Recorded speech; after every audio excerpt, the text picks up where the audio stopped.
If it's one thing coaches always will emphasize, there's two things they can't coach: physical measurables and effort. Effort, effort, effort. If you're going to F up going 1,000,000 miles per hour. Man, let's get into this video.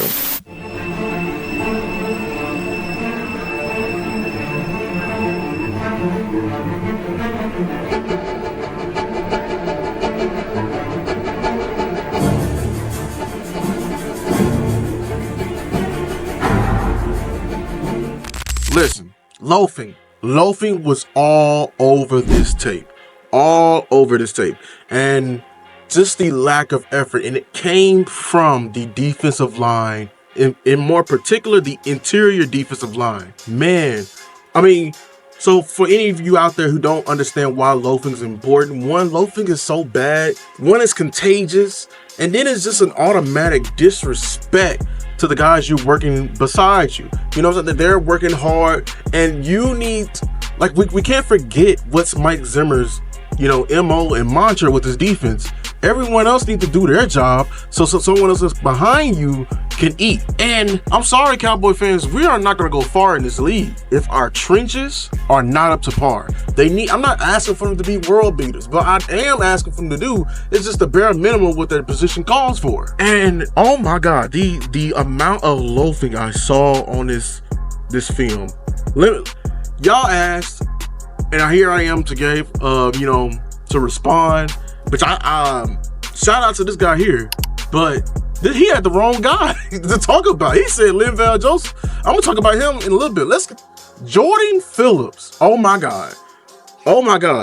First of all, Linval Joseph and Jordan Phillips, you already getting limited reps. You are a part of our bigger package, like the power package, when we want to be immovable. And the effort that you gave out there, just, you are getting mauled. And in other words, we need them to be able to take on double teams, both of them. So we may overlook that, that the Saints may be better than what they are. But I still don't believe, and I still firmly sit here, that their O-line is not that much improved from that year to this year, especially with them just adding one guy at the left tackle, and he's a rookie. So what I saw from them, the amount of times they're getting mauled on one-on-one blocks. And that's a big no-no when it comes to the defensive line, especially Linval, because they're interchanging the nose and three technique positions. But shoot, Zim literally committed the ultimate destruction to his defensive line, and he just got tired of what he was seeing, and he went to a bear front being 5'2". He went 5'2", I think around the third quarter in the game, which he had a 0 and 2 threes in order for them just to keep the linebackers even an inch free. That goes to another thing. Them loafing, them not being able to just get their hat front side and not get reach on the tosses and sweeps. Your linebackers are working extra hard on their scrapes. Now their scrapes are their routes are getting very bumpy. It's very hilly. If I had like a laser pointer of the route they had to take, versus it's supposed to be a straight line, no wasted movement. Now they got to worry about you getting blown out 5-7 yards off the ball. That's why we can't have loafing, and loafing affects the other team around you. It's a big no-no. It's almost a sin in the football world to commit loafing. They ran the ball down on us, down our throats, man. They did. We went into the 5-2. We couldn't keep the linebackers free. They're going, they're getting to the next level. It's matter of fact, from an offensive lineman standpoint, they were like, they felt so confident as offensive lineman versus our D-line on the double team. Man, they not even worried about the initial down guy. They getting one shove, making sure you got on guard. All right, let me move on up immediately to the line. They was getting to the linebackers quickly, even quicker than what some of these run schemes call for, man. Like some of these run schemes call for them to be very patient before they get up. They didn't have to worry about being patient because one-on-one, Jordan Phillips is getting mauled into the ground, fell upon. Jordan Phillips out there looked like a middle schooler who was getting forced to play football, who didn't want to play football. And I am to the point, man, Oh my God. My viewpoint of him has changed tremendously, man. Tremendously. I thought he was gonna be I know he didn't have it like he used to, but him being 6'4", 330 plus, I feel like he should have something to just be we're not asking him to do much, just being a resistant, man. And the way that they were getting moved up front, I should have known already. I should have turned off the game. I'm like, man, this game is over. They have the will of our defensive line. And it says something when your best D lineman, your best one, in my opinion, when watching this film, was Mozzie. And Mozzie, he still has his woes, his issues, but we brought veterans here to lead by example, to be an inch better, to not put on that display. That display right there, loafing from the vets. Oh no. Oh no. Oh no. He had to, bro.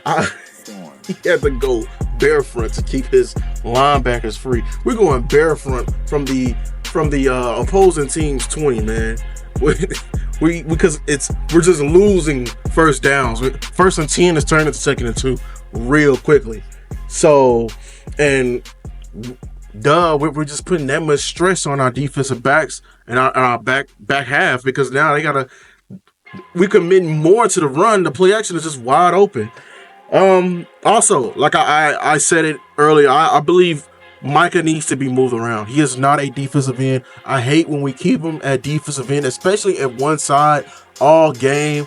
It was points at times in the run fits where he was, getting too far upfield. Like it was one touchdown with Alvin Kamara. He got too far upfield, and I feel like if he would have slow played it.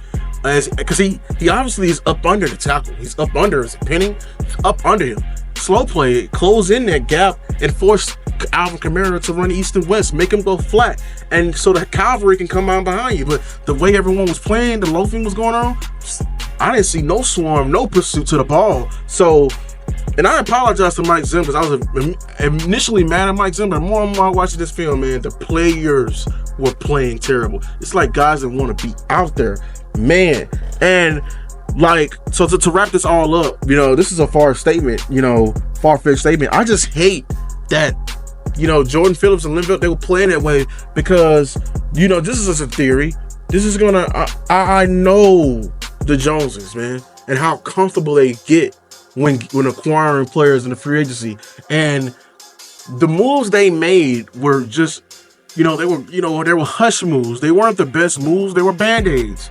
And moves like this is going to confirm their way of thinking, which is already deranged, and to see, this is why we only draft our guys, and we have the our guys philosophy. As soon as we go outside the norm and we bring in these other guys into here, now they don't want to show any effort. Now they don't show any grit. They costing us games. They getting ran up on. They open up the gates, and we getting 200, 300-yard games.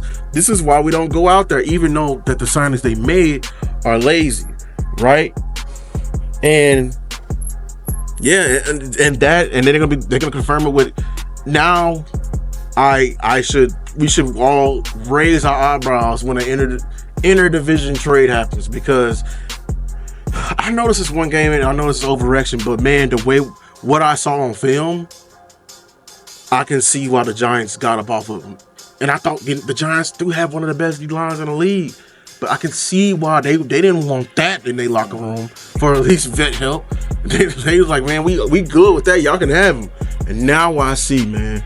Listen, make sure go in the description below. This video is brought to you by Play Like a Live. Join my fantasy group, man. Join Lose Takes. We're the pot is growing and growing.